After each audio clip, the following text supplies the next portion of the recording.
Just imagine with me that you are kneeling in the sand in 15 feet of water at the bottom of the ocean. You're comfortable, you're breathing normal, when all of a sudden someone takes your oxygen supply away from you and you have to find it again before you can take your next breath. This was my experience when I was learning how to scuba dive. Hey everyone, it's Shannon with the Also Archives. Today I am wearing my coral headband in honor of my first scuba diving video because I wear this headband on almost every dive I go on. It's almost like a safety mechanism for me, so all of my dive partners know that Shannon is wearing the headband. So if anything ever goes wrong, the first thing they can do is look for my coral headband in the water. I earned my scuba diving certification on a Girl Scout trip to Costa Rica and Panama. And this was actually my first international trip. This was a Girl Scout trip called Underwater Explorers. It was 14 girls that had to apply across the country, and we were selected to go on this excursion. And it included a variety of water sports, whitewater rafting, kayaking, zip lining, you name it.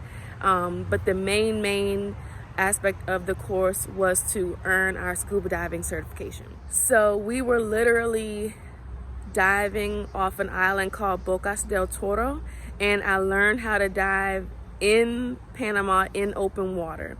So we were actually camping at a gentleman's home, and we were camping underneath on his deck of his home, and you could look out and just see the water right behind you. I should have a picture of that. I'll try to attach that here. But we had book work as part of the course, but then we also had the water skills part as well. The most challenging part of the dive training for me was being able to learn how to breathe underwater with the regulator. So for those who aren't divers, the regulator is a mouthpiece that you breathe in and out of, and it's connected to your oxygen tank, which you wear on your back.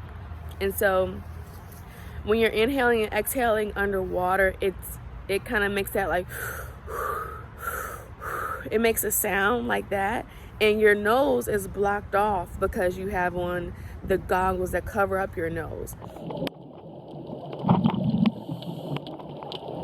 When we would practice and I would put my face in the water, I would immediately start to hyperventilate, and I would have to lift my head up and catch my breath because I almost felt like I was about to drown or something.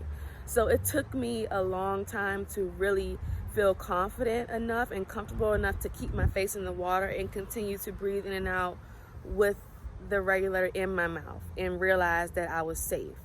So the best way that I can describe what it feels like is if you are holding you pinch your nose and then just breathe in and out with your mouth.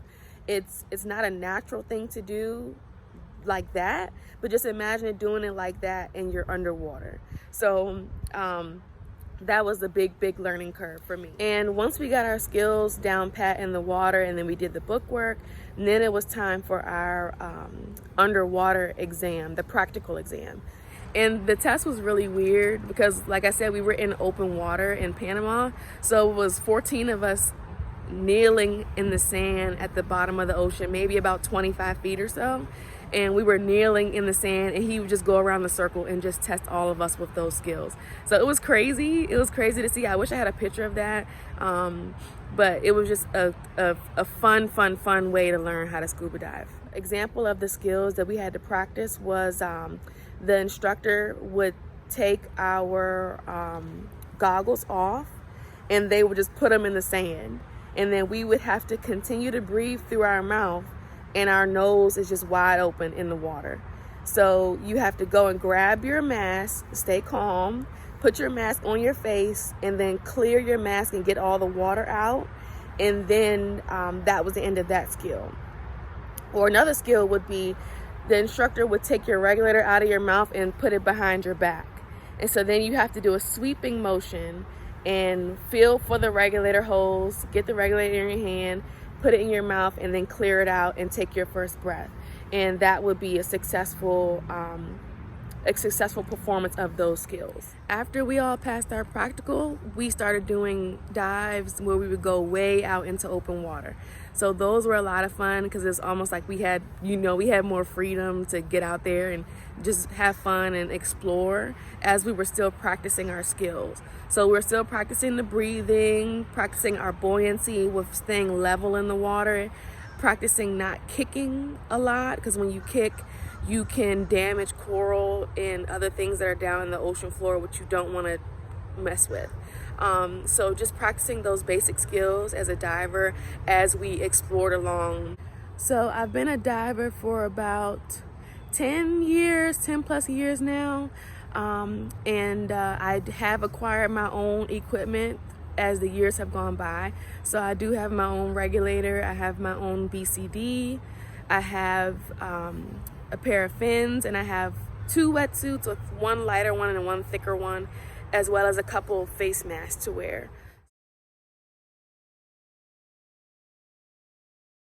So having my own equipment has been great. It has allowed me to really feel comfortable with my skills, feel comfortable and confident with my equipment.